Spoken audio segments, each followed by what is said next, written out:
Olá, começa agora o programa Saúde Integral e o tema de hoje é câncer de próstata.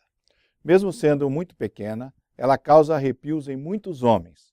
Para algumas pessoas, próstata e câncer são sinônimos. Hoje vamos procurar desmistificar esse assunto. E para isso temos como convidado o Dr. Paulo Egídio. Ele é urologista e um dos maiores especialistas no campo da cirurgia reconstrutiva urogenital. Dr. Paulo, muito obrigado pela sua presença. Eu que agradeço, é sempre um prazer. Prazer é nosso. Antes de começar, vamos ver uma pequena matéria sobre o assunto. No Brasil, o câncer de próstata é o segundo tipo da doença mais frequente entre o sexo masculino. Mesmo assim, realizar o exame preventivo, conhecido como exame de toque retal, é um tabu para muitos homens. Por que você acha que os homens têm preconceito quanto a esse exame? Na hora do toque, né? Na hora do toque, né? Não é que nem a mulher, que é a parte do seio. Agora, da parte de nós homens é complicada, mas tem que fazer. Há muito tabu. Receio, vergonha, são diversos fatores. Ele acha que por ele ser homem, ele não pode ser tocado no ânus e então corre esse grande risco de ir até a morte. Eu acho que isso é coisa mais do passado, né? Hoje em dia as pessoas estão mais abertas a essas coisas, até porque é questão de saúde. Muitos homens ainda desconhecem que a próstata tem funções importantes para o organismo masculino. A próstata ela tem uma relação de produzir substâncias, né, que são elementos que compõem o sêmen, para a vitalidade dos espermatozoides.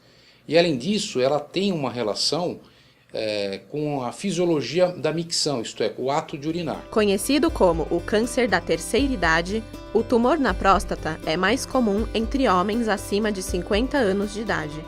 Para reduzir os riscos de mortalidade, deve ser diagnosticado no início e tratado rapidamente. Câncer de próstata é um problema extremamente importante. É um problema que acomete 1 a cada 6 homens ao longo da sua vida vai ter o câncer de próstata. Para reduzir os riscos de mortalidade, deve ser diagnosticado no início e tratado rapidamente. As causas do câncer de próstata ainda são desconhecidas, mas especialistas concordam que fatores genéticos, hormonais e ambientais favorecem no desenvolvimento da doença, assim como maus hábitos alimentares e o sedentarismo. Os primeiros sintomas muitas vezes não são sentidos no estágio inicial da doença. O benefício de você descobrir na fase inicial é porque é uma fase em que o homem tem a doença curável. Numa fase já chamada avançada, em que o câncer saiu da próstata e acometeu os outros órgãos, principalmente os ossos, os gânglios no corpo, essa fase já não é mais curativa. Quando detectado no começo, o câncer de próstata tem até 90% de chance de cura. Por isso, é importante frequentar o médico regularmente para fazer a prevenção. Afinal, os sintomas da doença são difíceis de ser percebidos pelos pacientes. Nós suspeitamos do câncer da próstata através do exame do digital da próstata, que é do toque retal, em que nós avaliamos a consistência da próstata, e uma próstata normal ela tem uma consistência de um músculo bem mole, tênue, e já o câncer é semelhante a uma pedra, é endurecido, é lenhoso. Então o médico ele faz o exame digital, o toque retal, e ele consegue sentir se existe uma área endurecida da próstata. E aí ele suspeita. Como que ele confirma? Através de uma biópsia, retirando um fragmento da próstata. Por isso, é importante que homens acima de 45 anos realizem os exames preventivos. Uma característica muito importante é dor óssea. Emagrecimento, perda de peso, adinamia, começa a se alimentar mal. Mas fundamentalmente o aspecto importante é a dor óssea. Em segundo aspecto, alguns homens têm associado a isso uma dificuldade para urinar, alterações urinárias, e que pode levar a alterações da função da produção da urina, do rim, da função renal. Dr. Paulo, o que é a próstata e qual a função dela? A próstata é uma glândula que se localiza logo abaixo da bexiga. Então tem a bexiga e a glândula logo abaixo. E o canal que esvazia a bexiga, onde passa a urina, passa bem no interior da glândula, bem no meio, como se fosse uma maçã com um canal, o miolo da maçã é onde passa a uretra prostática, dentro da próstata. Então, essa glândula tem uma função de eliminar parte da secreção para compor o sêmen durante uma ejaculação. Então, temos que pensar na próstata como uma glândula que faz parte da produção do sêmen para a fertilidade, para o volume ejaculatório, para manter o espermatozoides em boas condições para fertilizar o óvulo e, portanto, a gravidez. Ou seja, sem próstata não existe fertilidade masculina, é isso? A glândula, funcionando bem. por ser uma glândula, ela produz uma secreção, que é a secreção prostática, como qualquer outra glândula que a gente tem no corpo, como a glândula salivar, por exemplo. Então, essa secreção, ela vai unir com a secreção das vesículas seminais, são 2 vesículas, e mais a secreção que vem dos testículos.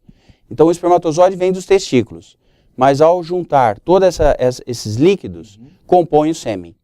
Agora, esse líquido que vem dos testículos, ele entra dentro da próstata, o canalículo, para juntar na uretra prostática todo o líquido. Portanto, qualquer atitude que uma remoção da próstata, você acaba eliminando as vias de drenagem do que vem das vesículas seminais e do que vem dos testículos.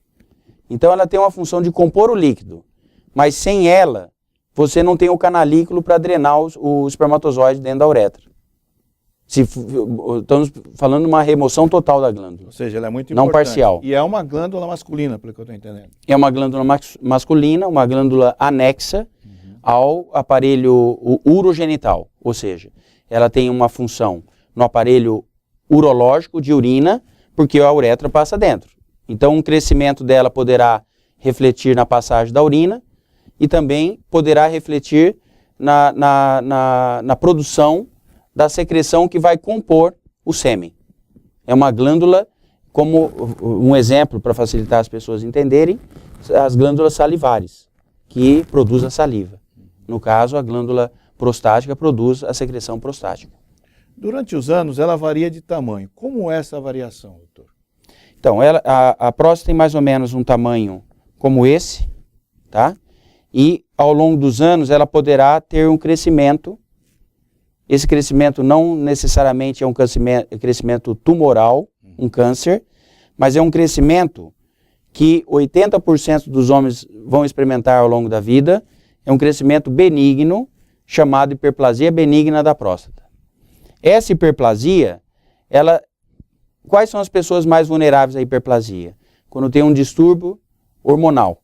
Distúrbio hormonal esse relacionado ao hormônio masculino, chamado testosterona. A testosterona, 90% dela é produzida nos testículos. Cai no sangue e poderá refletir na próstata, fazendo um aumento, produzindo um aumento dessa glândula. Como evitar esse aumento? Se nós tivermos uma dieta saudável, com frutas, verduras, produtos crus, isso é importante. Evitar a obesidade. Isso é um fator para qualquer doença, assim como para a próstata. Porque o tecido gorduroso, ele converte a testosterona em hormônio feminino dentro do nosso corpo. Não sei se você já percebeu que o obeso tem uma tendência a crescimento de mama. Por quê? Pela ação do estradiol, que é o hormônio feminino. Então, ocorre às vezes uma conversão da testosterona em hormônio feminino. Esse desbalanço hormonal reflete na glândula, porque a glândula é altamente sensível à ação hormonal. Assim como a mama da mulher está relacionada, é um hormônio dependente que a gente chama, a próstata é hormônio dependente. Então, esses cuidados de evitar a obesidade, uma dieta com frutas e verduras, compor, alimentos crus, uma atividade física regular, 2, 3 vezes por semana, para evitar o sobrepeso. E isso vai ajudar a gente ter uma saúde prostática. O programa Saúde Integral está discutindo câncer de próstata. Nosso entrevistado, o Dr. Paulo Egídio. Nós vamos para um rápido intervalo e voltamos já já.